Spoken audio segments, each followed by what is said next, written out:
What's going on, everybody? Welcome to this week's Lumix Live. We've got some really fun stuff to talk about today. As the title says, we're talking about color profile customization and ways that you can tweak the built-in custom profile or the built-in color profiles that are in Lumix cameras, but also some of the more expanded things that you can do with it. I'm taking a bit of a format just like I did last week, so the actual conversation about the color profiles is a recorded session that I did yesterday. I think it seemed to work out really nice.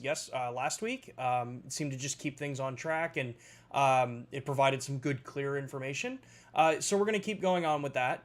And yeah, for future streams and stuff, if this is a format that everyone likes, definitely let me know in the chat.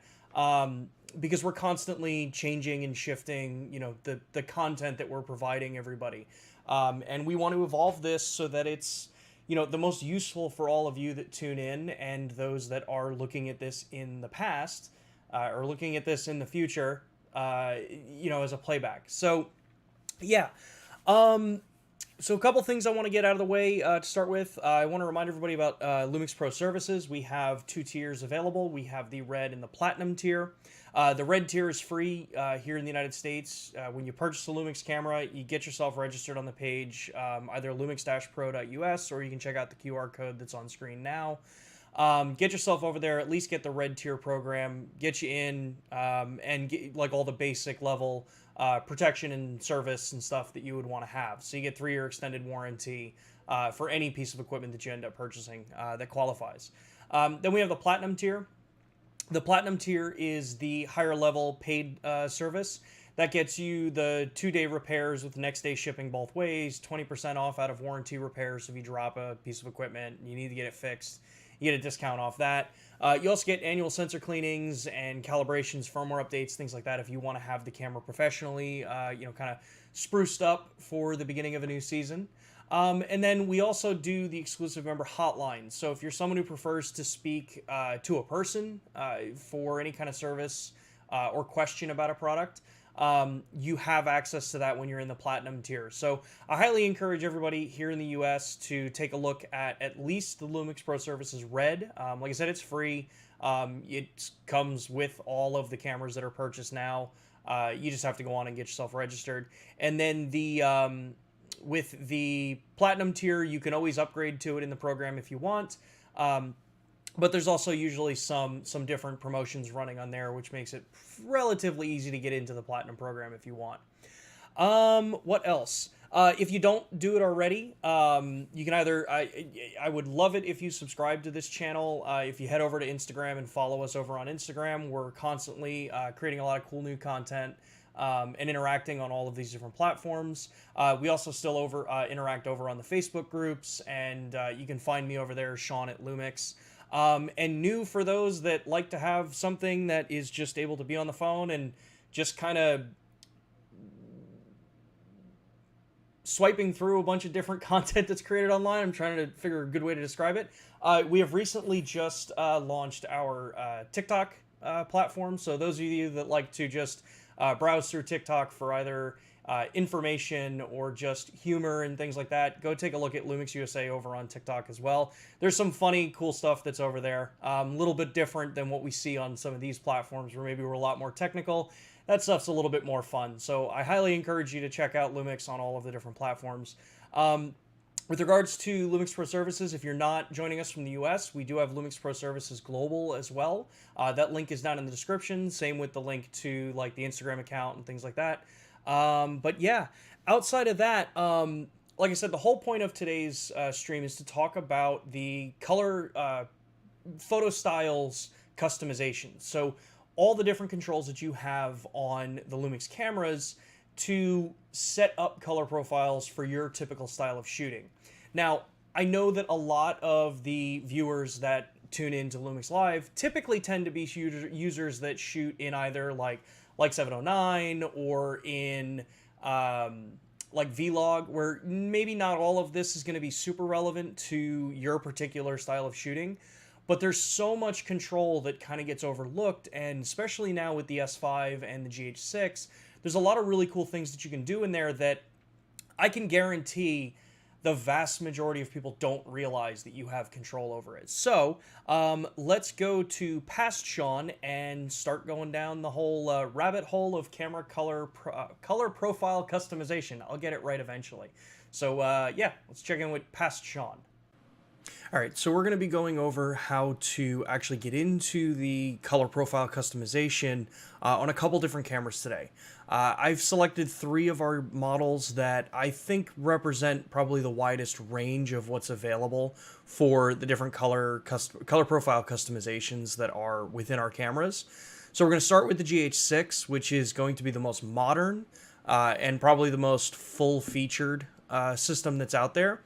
Then we're going to take a look at the S5, which is fairly similar to the GH6 as far as the options go, just what's available within the full-frame system. And then lastly, we're going to be taking a look at the G100, which is going to be very representative of the vast majority of cameras that are available in the Lumix lineup with this different level of customization that you have for the actual color profiles. Now, with each camera, even though I'm trying to cover the vast majority of what's available within the entire Lumix lineup, some options may not be available in your camera, and that's okay. Not every camera is going to have every single option that's available. As newer processor revisions come out, as newer color profiling comes out for how we're determining what, say, standard looks like between the different cameras, there will be some differences, but the core basics of what it is that I'm going to be showing you today are going to be relevant across the entire lineup. So the vast majority of stuff you should be able to change.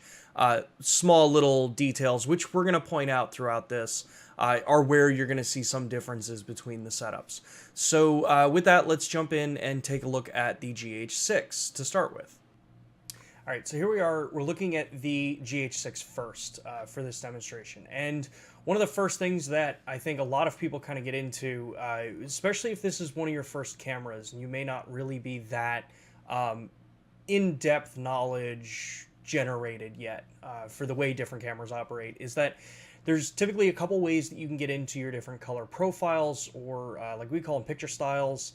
And most of the time, these are not going to be an actual exterior button on the camera. You can program them to become exterior buttons, and we'll talk about that in a moment.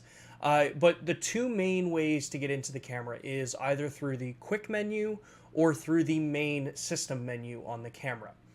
Now, the reason I'm using the GH6 for this, like I said in the beginning, is that this camera has probably the widest capabilities for customizing picture styles. And I'm going to show you the 2 main ways that I use to get into this. So the first one here would be to press the quick menu button, which is the one right back here. So when I press this, you're going to get your quick menu option here. And we'll jump in and actually look at the camera menu in a moment. But this lets me, by default, have the kind of core things that you're going to need to set up your exposure. So that would be the picture style, your white balance, your ISO, and so on and so forth. In this case, my picture style is set up in the top left of the options there. So right now we're set on it. And quite simply, all you do is just rotate the rear dial when you're on this, and you swipe through all the different options that are there. So the GH6, being the most current one, has everything from standard to flat to Cinelike D2, like 709, Vlog, so on and so forth. This gets you that widest range that's available. Now, the other way to get into this is if I half press the shutter, we go back to the standby shooting mode here. The other way that you get into this is you actually click the main menu button, which is the center button here on the actual camera. So when I push the menu button, we drop into the camera's main system memory, or main system menu, and then on the top, you'll see photo styles.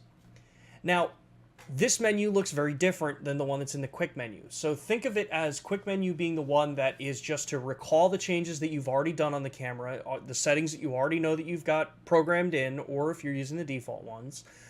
Going in through the actual camera menu or through the main system menu is where you're going to go for more customization, where you want to start tweaking different things. So from here, let's actually get into the camera's menu screen, and we'll go from there. All right, so here we're looking through the actual camera menu here. So this will be a little bit easier to see than on the back of the camera. So the first thing that I'm going to show you is the quick menu option. So when I press quick menu on my camera, you'll see that this is that screen that I was showing before. So you get in this particular style, it's going to be giving you the kind of picture-in-picture look with the options on the bottom and then the grouping on the right-hand side. So for here, you can see that I've got L Classic Neo selected, natural, vivid, standard, all the different options that are normally available in this camera. And right now I've got the 9mm f1.7 attached to the camera, so I can get a little bit of a closer look here on this chip chart to at least show you what some of the colors do as you start to play with them. So let's go to something that's kind of standard. So standard color profile, the one that we normally are always using as out of the box standard. This is what most people, kind of are used to shooting with these cameras. So say I wanted to come in here and I wanted to actually change something about this color profile. Well, in this menu, you don't have that access. The way you get access to this particular option is by going into the other method, which is if I have pressed the shutter, we go back to shooting. That's by clicking the menu button that I showed before. So if I click menu, you see I get the actual camera menu up now. And then I can click in and go standard. And here is where the drop down is. So this is the way to get in to customize each of these individual color profiles. So as we go down the list here, you'll see that the top one is blanked out. The top one you can't change in any of the default different color profiles. And we'll touch on why that is a little bit later when we go into the My Custom color profiles. So to start with, as we look down this list, you've got your contrast level, your highlight, your shadow, your saturation, your hue, and then your sharpness and your noise reduction. So each of these are individually tunable per color profile. So if you know that, say, I like using the standard color profile because I like maybe the colors that come out of it, but maybe it's a little too contrasty for your particular style, all you do is come into the menu and then just start tuning this down. And you have all the way down to -5 or all the way up to +5. And if we look at the display on the back there, so the background, which is a nice thing about the way this is set up, is that you actually see this change, which is why it's an overlay over an actual shooting scene, is that if I set this back to 0, you see you get some standard-ish contrast. It's fairly punchy for a standard color profile. It's designed to be, kind of a more generally good color profile, if that's a good way to put it. The vast majority of people are going to be happy with standard. But if I go down and let's say I take all of the contrast out of this. So we'll go to contrast and I'll swing this all the way down. You can see how much the shadow region got brought up and how much the highlight region got kind of brought back in a little bit. So things look a little flatter, actually a lot flatter by comparison. And that's just strictly because I've pulled contrast way down in this. So we'll do that again. I'll go back to standard, and the area to kind of keep an eye on is right where you see the X-Rite logo, so the bottom left, right by the edge of the info bar on the bottom there. All the way on the left, if you watch the black frame of the chip chart, you'll see where the difference is. So this is at 0, and then if I come in here, now we're all the way at -5, and you see how much less contrast there is, which means you're going to see a little more in the shadows. You're not crushing either highlight or shadow out. So let's put this back to standard, or back to 0.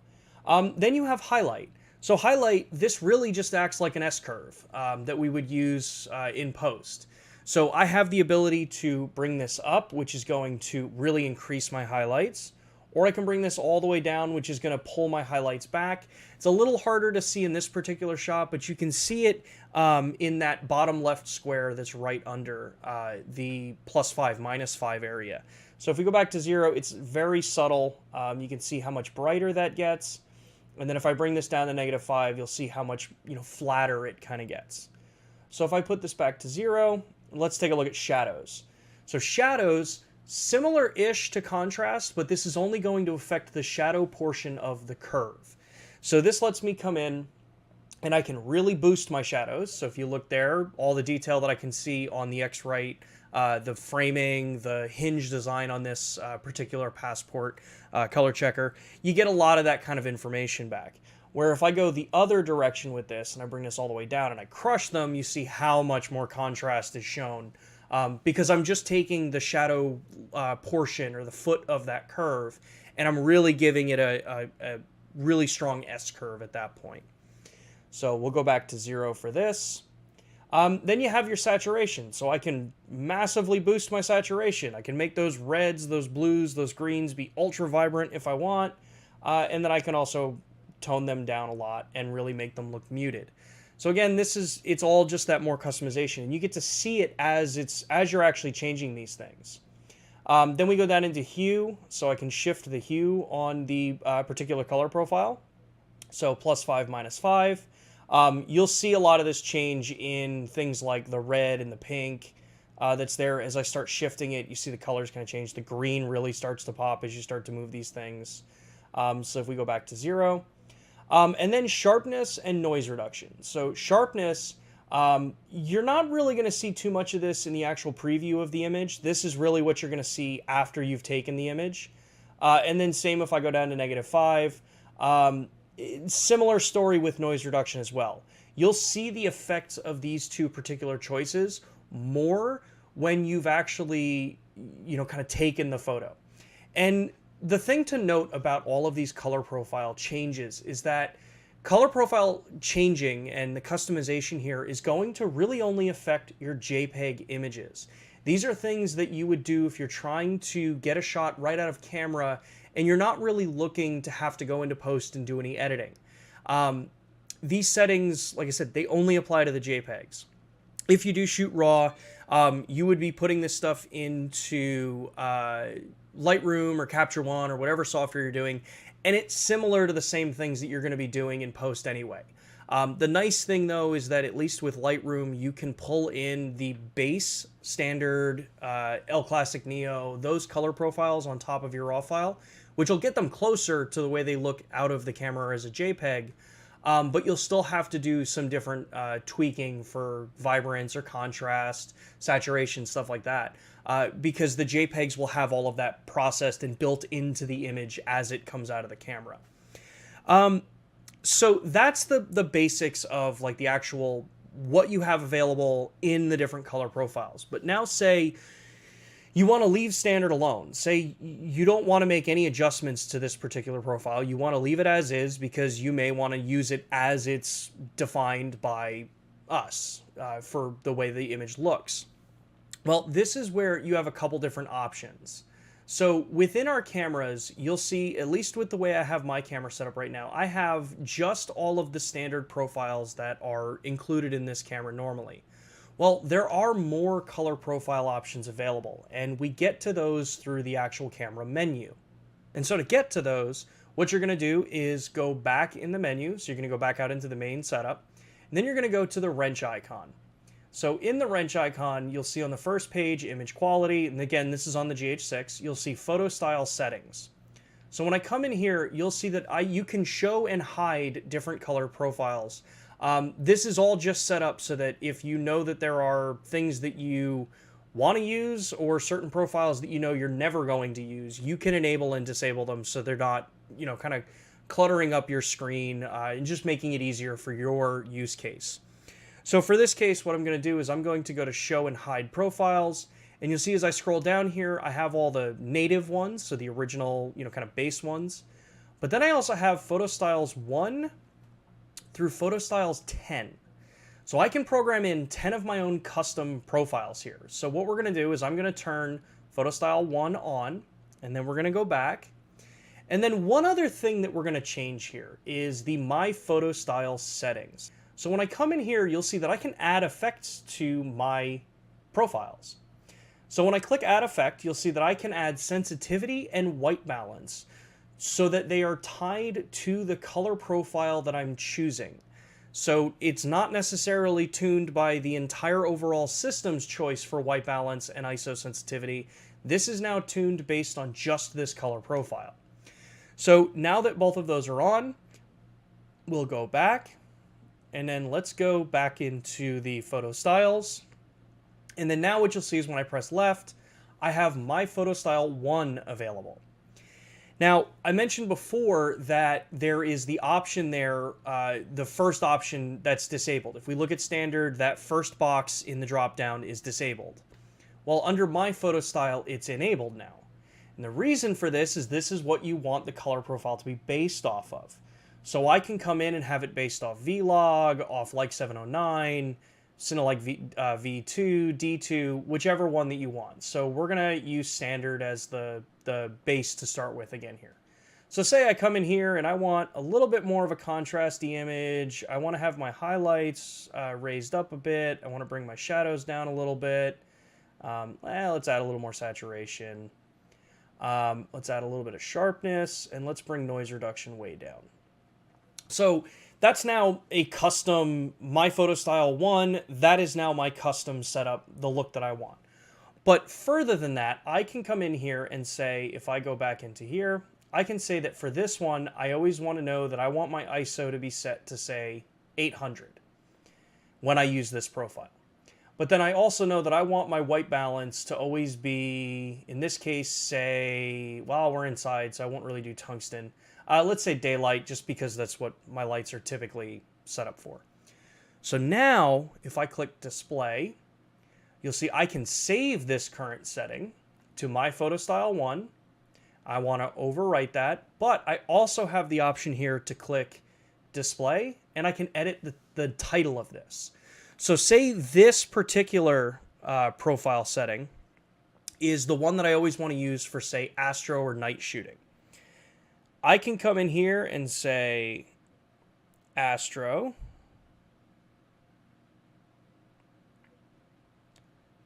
set that, and then I can save it.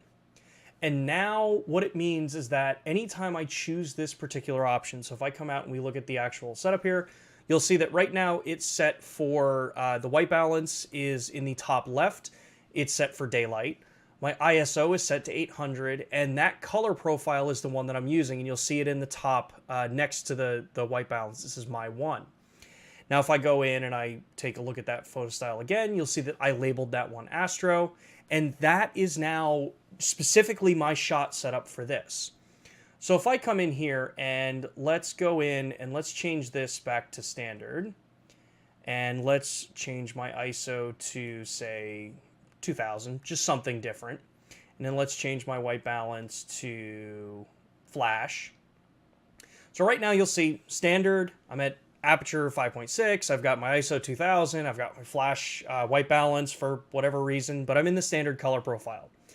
Now all I do is if I come in here and then I change this back to my 1 and half press the shutter, you'll see that my ISO dropped back down to 800, my white balance changed to daylight, and that's all I had to do was just change into that color profile, and now it is set so that anytime I jump into that, I know that I have my settings ready to go for that particular style. This becomes perfect for situations where, say you're a wedding or event videographer or filmmaker or a photographer, and you know that certain areas you prefer to shoot at a certain ISO, or you know that you always want to have a white balance set. You can now add the customization that all you're doing is changing the color profile just to get back to that point. And when you change it back out, so if you're jumping, say, between Vlog, which doesn't have a lot of controls over the different color profile options, as I'm jumping between Vlog and then, say, standard, because I want to take some of the photos for the event as well, I'm set. I don't really have to think too much again about my ISO. Was my ISO set to auto? Did I remember to set the camera up so that it becomes the, kind of two separate cameras in one, where all of my exposure values are separate from photo video? This is just a really solid way to just be able to adjust things and truly make the camera your own, so that, again, you're spending less time in post or on site trying to get everything set up for your particular style of shooting. All right, so now we're looking at the S5, and like I said, there are very little subtle differences between the S5 and the GH6. So across the board, you still have the option of doing the different custom white balances, or not custom white balances, the custom color profile settings, and you have all the standard ones that are built in. So luckily with the S5, which is probably one of the better things about the S5, when you look and you compare with the rest of the Lumix series lineup is that if I press my quick menu button here, you'll see that I have the option to go in and I can change the different my photo style options here. So if we're into, say, my photo style 1, that's the one that we're selecting. Let's go into the menu, and then let's actually go in and make some adjustments to this particular mode. So if I go photo style, you'll see I can come in, I can change it. So standard, all the same ones that we were talking about before, all the different options for changing the same things of contrast, highlight, shadow, just like the GH6 does. But the S5 does also have the ability to come in here and change my ISO settings as well as my white balance settings. So I can come in and say for this one, it's going to be tungsten. We're going to change this particular camera up to, say, 1600, because that's the one that I would typically use for Astro for this camera. And then let's go in and say that I want to boost my highlights, I'm going to drop my shadows a little bit, increase a little bit of contrast, and then I want to make it a little bit more punchy. And then again, for sharpness, let's go to sharpness, let's bring this up to, say, 2. That would be the setting for this particular setup. So then if I push the display button, I can come in here, I can save the current settings. You still have up to 10 available. It's just a matter of how many you enable or disable. And then go into my photo style 1, edit the title, come in here, we're going to delete that particular title, change this to Astro just like the other one. Set this, save it. Now that one is set up as my particular Astro shooting style. So you'll see that it's set for tungsten, it's set at ISO 1600, and I have a manual lens on here, so there's no aperture value being shown on the bottom. It's because of the lens I'm using. And then all I have to do here is if I go in, change this back to, let's change this to standard. So let's go to standard color profile. And then we'll come over here and we'll change this to, say, we'll go down to 100. And then we'll also come in here and change this to auto white balance. So we're there. We got ISO 100. We're in auto white balance, standard color profile.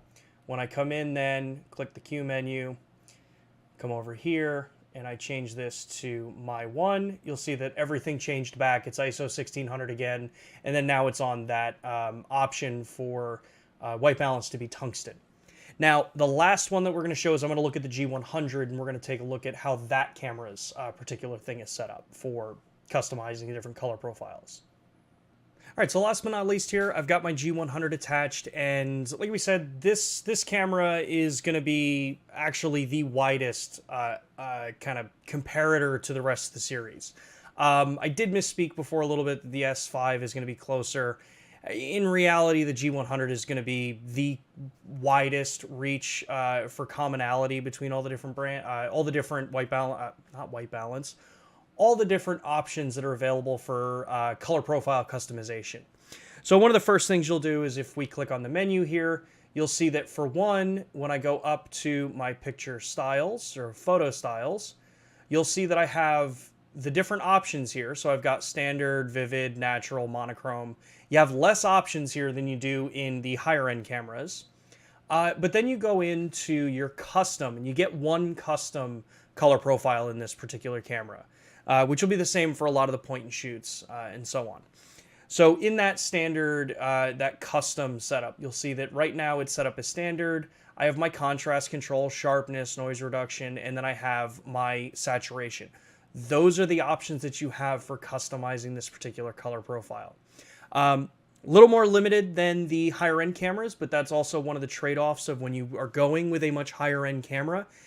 That's what you're paying for. You're getting a camera that's got way more flexibility and way more design for fine-tuning every little knob for exposure, color profile, look, style, things like that. Doesn't mean that the G100 is nowhere near as powerful. It's just as powerful as a lot of the other crop-censored cameras that are out there from an image-making perspective. It just depends on where your particular kind of priority lies. If you're someone who loves to shoot JPEGs, I would definitely take a look at some of the higher end cameras. Take a look at something like a G9 or a GH5 Mark II or even the GH6. If you're looking in full frame, then definitely take a look at the S5. It's going to be one of the kind of most current series that we have in the lineup. So it's got the latest revision of the processor. It's the similar, almost same sensor as what's in the S1. It's different than the S1H, but it's going to give you a lot of that extra flexibility. So yeah, lots of customization that you have over the different color profiles, and it'll vary a little bit depending on the different cameras that you're in. So yeah, last little bit about the color profiles is that, again, I want to reiterate this. Make sure you understand that color profiles that you set up in camera are designed for JPEGs. They're designed for a shoot and deliver kind of mentality, which means that if you're someone who wants to take a shot and bring it into post and edit it and customize it all your own, the JPEG is still going to have the edits that you made to this, but your RAW file won't. Your RAW file, when you bring it into the software, is only going to be able to do up to the basic kind of interpretation that's provided of the color profiles that we've set up in the cameras. So just keep that in mind when you're setting up your editing.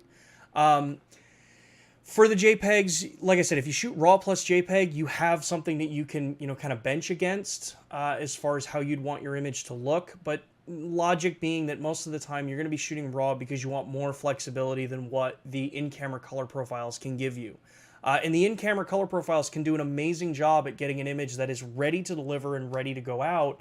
As long as you go in and you tweak a couple of these little settings, it kind of really makes it a solid option for both sides of the photo and video shooter side. Now, video users, obviously a lot of the stuff that I'm showing is based on standard, natural, things like that. And I'm not going to stand here and tell you one way or another is what's better than the others. The vast majority of the viewers that are here, from my understanding, are very heavily leaning into shooting in vlog. So most of the stuff that I showed here is not really going to be as relevant for you. But if you're someone who shoots natural or flat, you've got a lot of this flexibility, especially if you're in a GH6 or in an S5, say. All right, so we're back. Yeah, so a ton that's available, at your fingertips for adjusting and setting and editing the different color profiles that are available in the camera. And there were a lot of questions that came through that I tried to answer over text, but there's a couple that I want to kind of give a little more explanation to, because, with YouTube chat, you're limited to 200 characters, so it's really hard to kind of explain something in a detailed enough way in 200 characters. So during this section, if you have a question, drop it in the chat, tag it with @LumixCameras. It just helps me see it on my side. And yeah, so let me scroll up here. Where was that last question? Where was it? I was just looking at. Okay, so one of the questions that came in was from FC 252. And it was, when adjusting highlight and shadow, does it affect dynamic range? And this is a bit of a challenging way to answer this, right? So dynamic range is going to depend on a couple of different factors. One, it's the color profile that you choose, obviously the camera and the hardware that you're using, since dynamic range is also tied into how much dynamic range a sensor can produce, what your thresholds are for dynamic range and what you consider a stop, and so on and so forth. But in the very basics of using dynamic range to determine what your brightest highlight and what your deepest shadow is to where there's information, yes, adjusting highlight and shadow will technically affect the visible dynamic range that your image has. Now, the big caveat on that is that that statement is assuming that you are doing no editing to the image at all. Like I said in the section there, doing any of these edits with photo styles or picture styles from pretty much any camera out there is adjusting what the JPEG engine is doing. So from a stills perspective, this is only affecting your JPEG stills. From a video perspective, this adjusts really just it really just depends on what you're going to do with that footage after you've taken it. If you're going to send it direct up to things like YouTube or a client or something like that, you don't want to do any editing, then yeah, this is affecting your dynamic range. This is setting up a color profile and a look, just like you would do in software, to get a very specific style and appearance to your footage. None of this applies to shooting profiles like Vlog. As you saw there, Vlog has none of these adjustments. And the reason for that is that Vlog is a very specific logarithmic color profile that in cameras like the GH6 or the S series cameras utilizes V-gamut, so you've got a wider color gamut to work with, greater than like sRGB. It's much closer to like Rec 2020. So depending on how you're using the camera will determine whether or not it actually is giving you more dynamic range or less dynamic range.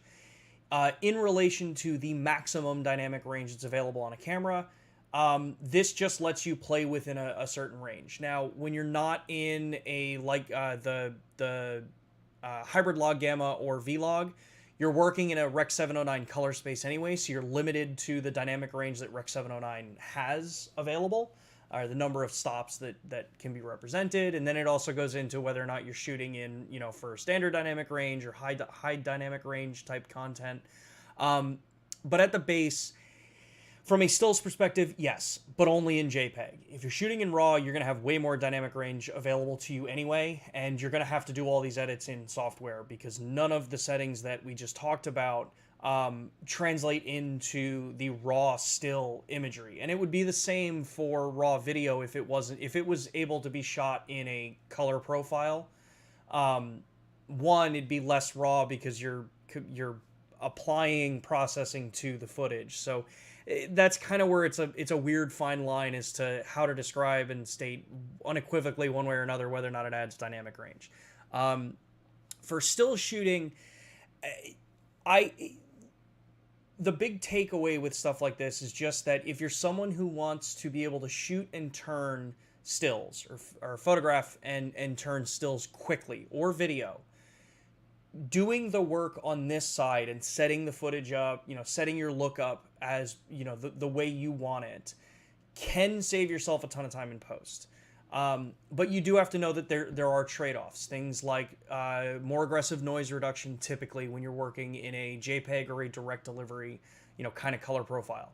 That's why Vlog and hybrid log gamma are great for... hybrid log gamma is it's great for delivery. You still can edit with it because you still do have some flexibility. Just keep those points in the front of your mind if you start playing around with the different color profiles and making some of these adjustments. Let's see here. The other question is, does this affect final image? Isn't changing those settings in the camera the same as changing it in post? Yes and no. Changing it in camera, you are limiting yourself to what the camera processing is capable of doing. So you do have to be kind of aware that it's not as powerful as a desktop editing color grading software would be. That's where if you know that you're going to be needing to do heavy adjustments, do it in post, shoot in log, or shoot in raw if your camera has the capability for video and stills. The other question here was asking if the S-curve relates to gamma settings or chroma. And I think that the easiest way to describe highlight and shadow in the camera, so the S-curve, is really just an ultra-fine control over where your contrast is being, kind of laid out within the image. Great way to visualize this is if you go into something like Lightroom. It has the ability to basically do a pixel picker kind of thing, where you can go in, click on the little icon, scroll over to a certain part in the image, and it'll show you on the tone curve where that particular tone is set. So then you can adjust it up and down and create some wicked tone curves. It's a lot more control than just taking a contrast slider and going left and right. For video users, a lot of times you guys know a lot more about this. You have lift, gamma, gain, things like that. You can relate some of this similarly to that. It's just a matter of whether or not you're a photo-focused or a video-focused user. Typically, if you're someone that shoots heavy editing style, so you want to actually get, capture the most dynamic range you can, put it in software and edit it that way, most of the stuff that we talked about is probably not really that relevant to you. You're going to be shooting in log or raw, like I said before, and then you're doing all of those edits in software, your grading software of choice. So let's see here. Trinimedia's point, a bit off topic, found a bug on the S5, where do I report it? So to start with, yes, just like you did, send it to the support team. You may not always get a response quickly from that, but you can always also send it to lumixlive at us.panasonic.com, which I dropped in the chat, so that can definitely help. Starcy, unfortunately, I do not have a comment on your question. It's just out of my scope. Let's see here. Where was the, okay, G Creations. I know the Vericam, EVA 1, or the GH6 are different working process. You'd like to know, how color profile is different from the GH6, color profile. So I assume what you're asking is, how is the Vericam and the EVA 1 different than a GH6? Well, with the more modern cameras that we've come out with, like the GH6, the S5, the S1, S1H, if you're shooting in log, so you're shooting in vlog, they're going to be pretty much the same. They all use vlog and vgamut.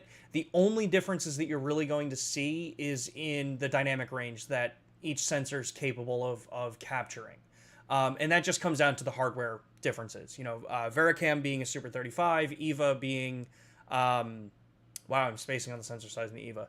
It shows you how involved I am with the EVA or the Vericam product. But each of those cameras is going to respond differently to the actual dynamic range aspect of it. When it comes to color, outside of vlog, this is where you start to look at each camera is going to have their own different kind of color look and color science built into it.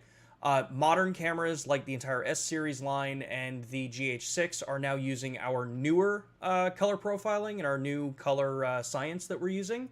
So there are subtle differences between them. They'll all handle different shades of colors differently. And when you look at standard color profiles is probably where you're going to see some of the biggest variance between cameras.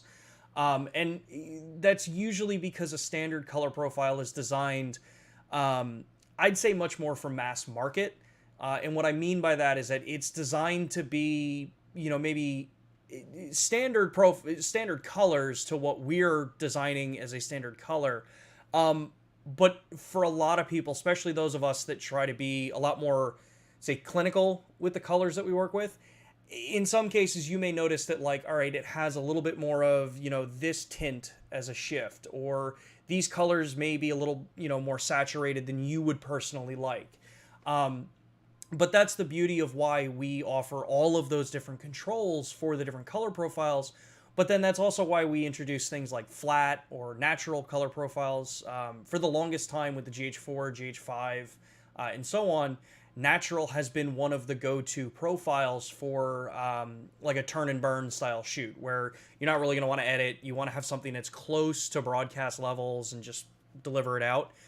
Now that we have the Like 709 profile, that's another really solid option for it. But you still have all that control to go in there and kind of tweak each of these. So if you talk to anybody on any of the different groups or forums, or even in the chat here, you'll see that a lot of people will take things like natural and then you'll add your own tweaks to it. You'll pull contrast down, or Cine D is, I think, one of the more popular ones that's done with. You'll dump contrast down, take noise reduction all the way down, shift your sharpness on it. All of these things kind of help you just kind of tweak a lot of those different looks for your image. Compared to an EVA 1 and a Vericam, Vlog's going to be, if you're trying to make sure that you can match all of them, just shooting Vlog across the board. Vlog is designed, whether you're shooting Vlog or Vlog L, to interplay with the Vlog tone curve or the Vlog logarithmic curve fairly universally across any of the cameras that are deploying it. So yeah, hopefully that helps, G Creations. Let's see here. How has color tuning of the JPEG's profile changed over the years? Example, FZ1000 natural profile versus the S5. Obviously, resolution aside, just comparing color sciences. So, typically, what you end up finding is as as newer cameras come out, the color profiles tend to get more accurate. And what I mean by that is a natural profile, which is a relatively newer color profile in the grand scheme of the, was it almost 20 years? Lumix has been out 18, 19 years, I think. There have been changes. So natural from a very early generation Lumix camera, or we'll use something like landscape would be a good example. Landscape from a very early Lumix camera to landscape now is going to be very different. And a lot of it comes down to the processor and the engines that we're using that determines colors. So it takes the information and then it generates the color out of that, from the information that the sensor is getting, to then mix those properly. Now, every brand is always going to have their own kind of look to their images. Some will be warmer, some will be cooler. We tend to try to stick as neutral as we can with a lot of this stuff. So it's really, from the tuning perspective, yes, they are tuned to try to stay as close as they can. And then when a new version comes out or a new iteration of that color profile is created, it's usually named something different. So Cinelike profiles are probably the best example of this. Cinelike D and Cinelike V. There is now a Cinelike D2 and V2. So you have like a different iteration of them on different cameras. The biggest thing that changes between even cameras that run the same color profiles is going to be sensor characteristics and processor characteristics. So it's not to say that one's better or worse than the other. It's just that know that when we do design these things, we try to keep them as similar to previous generations, just enhanced or made better, so that your editing side doesn't really necessarily have an issue. Especially with things like Vlog, where you want to try to be able to match Vlog across multiple cameras. It's kind of the purpose of the Vlog logarithmic curve. It's designed to make it so that if you're transitioning a couple of these different cameras, you're able to match footage relatively easy. Standard profiles, anything that's outside of Cinelike or HLG or Vlog, it can be a little bit more of a mixed bag depending on how far back you go to make a comparison. So. Let's see here.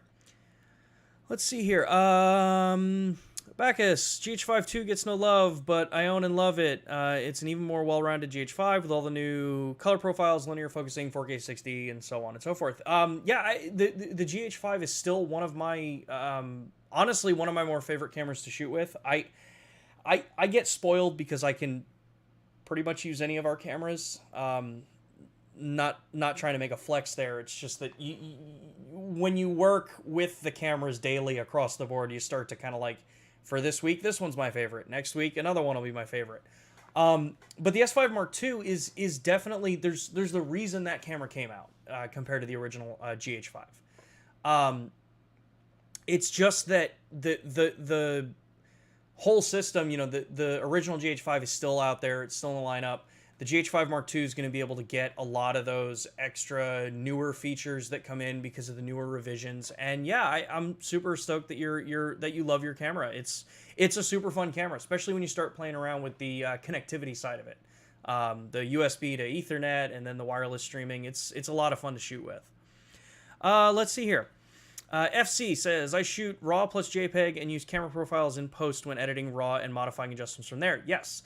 So this is the other, kind of side. I think I mentioned it in the recorded session that while, yes, these tweaks that you make to the JPEGs are not going to translate to the RAWs directly, when you bring them into software, you're going to have to do some work to get them back to where you want them. You get a lot of stuff. Trinimedia, I misspoke. I said GH5 Mark II. I've got 4 cameras sitting next to me. That's my bad. The crazy thing with working with the different color profiles is that while you start looking at things like the Lightroom, say, you have Lightroom, which gives you the ability to plug in the original color profiles that were shot with the cameras. You start looking at some really cool flexibility that you have because you can still get the crazy, huge breadth of editing capabilities while still having that base as your color profile to start with. So lots of really cool stuff that's available with these things. Let's see here. Thanks for this topic, Sean. This comes from Sean Bruce Media. I like the name. It's spelled properly, in my opinion. Thanks for this topic, Sean. I was a guy who wished for Lumix to add more detailed settings into customizing JPEG profiles in future bodies a few episodes ago. Yeah, it's funny, you know, as we start looking at all these different color profiles and stuff that are available, even I have to remind myself that as the cameras have come out, so as, you know, like I said, the GH5 Mark II, the GH6, the S5, we start looking at them and it's like, even I forget that there are newer additions to some of these things. Like when I was recording this session, I legitimately forgot that the S5 has the ability to do the white balance and the ISO settings to color profiles. Like, just completely forgot about it. So, you know, in the process of recording it, I reminded myself. So yeah, lots of really cool stuff with it. And yeah, sometimes it takes us a little longer to get some of this stuff out than I think some people want. But yeah, it's all there. Eventually stuff comes. So let's see here. Another one. I forgot to message the future wish list suggestions to you officially, though. Great job as always. Well, thank you. FC says, off topic, 9mm f1.7 question. Perfectly fine. Does it allow ND filters?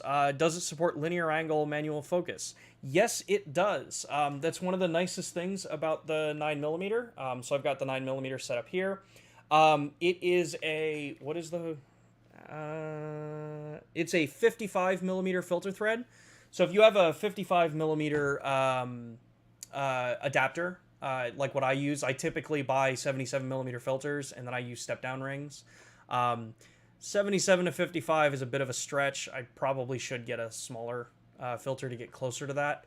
But yeah, it's a 55mm polarizers, any of the filters that you want to use, they're going to work perfectly fine on it.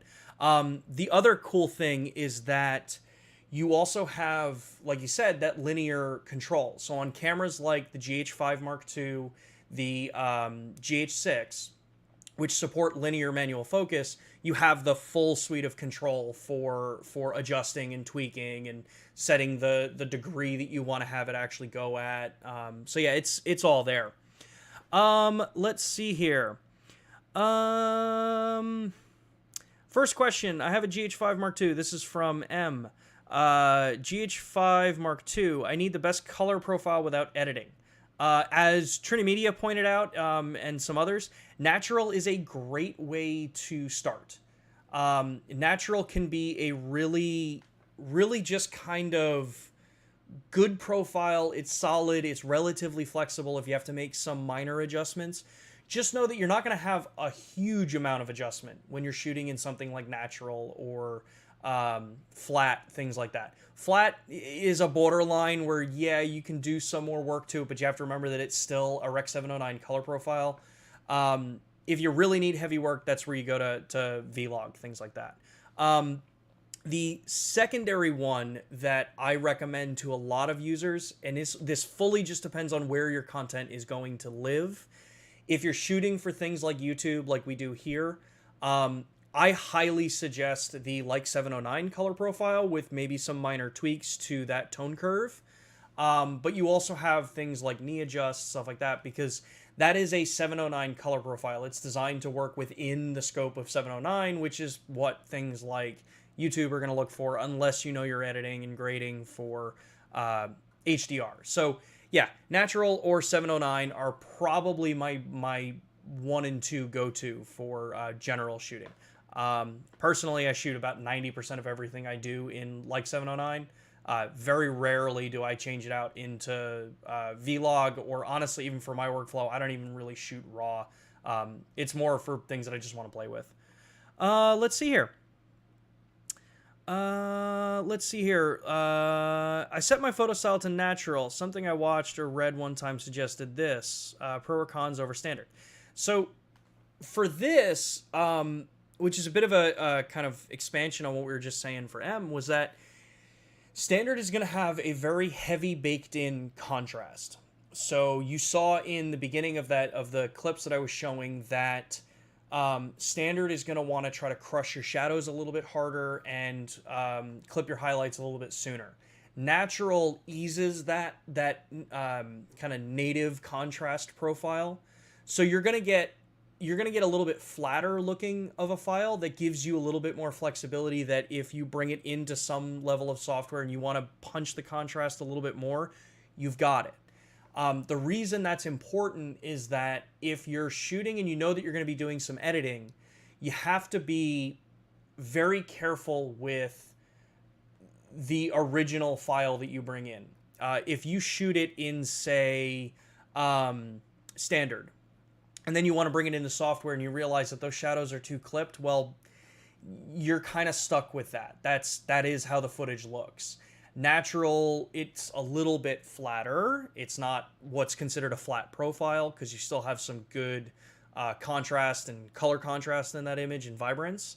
But it gives you a little bit more of that flexibility that you can still have a relatively opened up shadow region, and then you can apply curves and stuff and kind of crush it back in a little bit. Yeah, it's just, in general, that's just usually the way a lot of us, kind of look at this stuff. Vlog for the most flexibility, like 709 if you're going to be directly delivering and not throwing it in post. Standard can work. You just have to know that it's baked in. That is what you get. What you shoot is what you get. And you have very little flexibility. If you come from a still side, think of this as somewhat like a raw shooting versus JPEG. Standard color profiles are like JPEG, like hardcore like JPEGs. Natural and things start to lean closer towards a raw, or even better would be maybe saying like a TIFF, something like that. Let's see here. Trini, yeah, like I said before, I just looked at 4 different cameras on my desk. It's GH5 Mark II.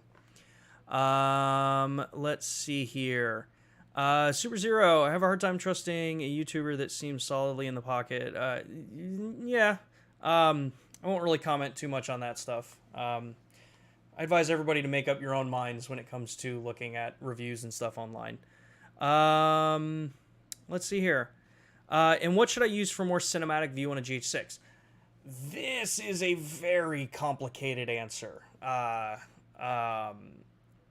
So cinematic used this way, I would argue doesn't really mean much. Cinematic has a couple of different things that you want to be, kind of aware of. So common thought is that cinematic footage is 24 frames per second, so 23,976. So if you have your camera in that, you're already partway there. And it's really just down to the motion cadence. Color profile wise, this is where Vlog is going to be the best, because you're going to have the flexibility to bring it in post, and then you can apply, different LUTs out there to give it a different cinematic style.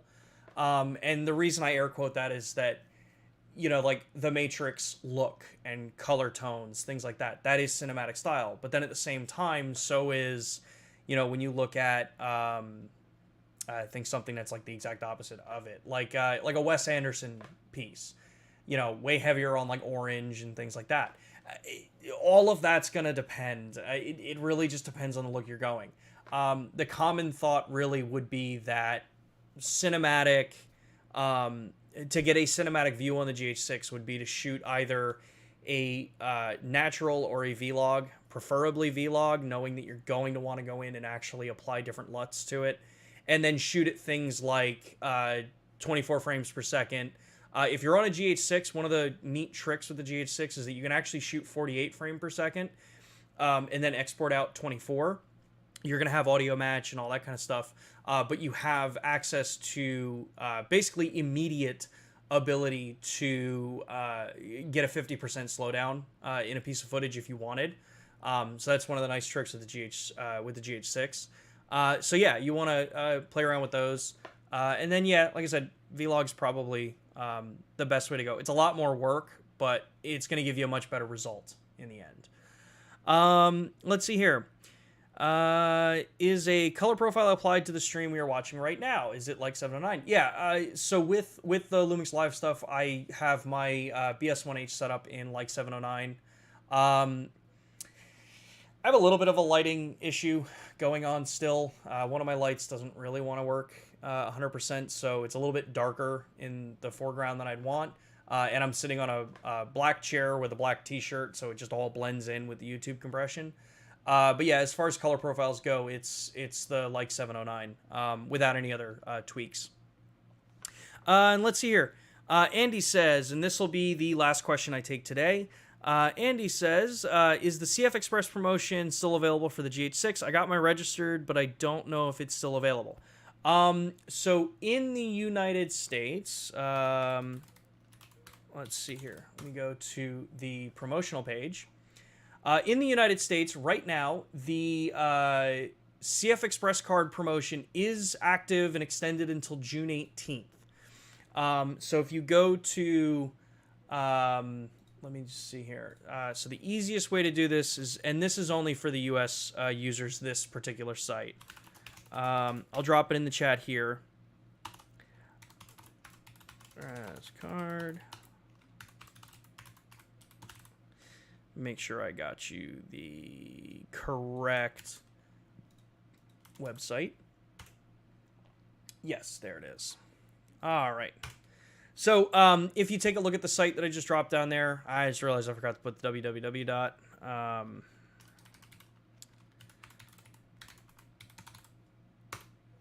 There we go. So yeah, if you go to the lumixgh6.com and you're in the United States, that'll have all the information. It's about like a third of the way down the page for you to get yourself set up and make sure that you're registered and everything for the CF Express card. Yeah. So cool. Thank you all so much for tuning in this week. This was a lot of fun. I like being able to do these, you know, kind of more technical and kind of detailed discussions on different topics and different features that we have in these cameras. We will be back next Thursday at 2 p.m. Eastern time, so we'll be doing the same thing. I'll probably continue this style unless we hear different from anybody in the chat. Or an overwhelming majority of you say like, no, this platform is not great. Please change it back. I just think it's easier to get, you know, actual information out than me rambling through chat and all that stuff. But yeah, we will be back next Thursday, 2 p.m. Eastern time, right here on YouTube. All of the June streams are going to be going up. As a reminder, we will be out at Cinegear and Infocom next month, so the beginning of June. So yeah, if you're going to be out in either LA or in Las Vegas for either of those shows, make sure to swing by. Matt and I will be at Infocom in LA. Neil and the rest of our team will be out at Cinegear, or reverse that. Matt and I will be in Las Vegas at Infocom. Neil and the rest of the team will be over in LA at Cinegear. So look forward to getting back to more of these shows. And yes, outside of that, again, thank you. If you learned something in this stream or if you like these videos, give it a thumbs up, share it with friends that you think may benefit from these streams.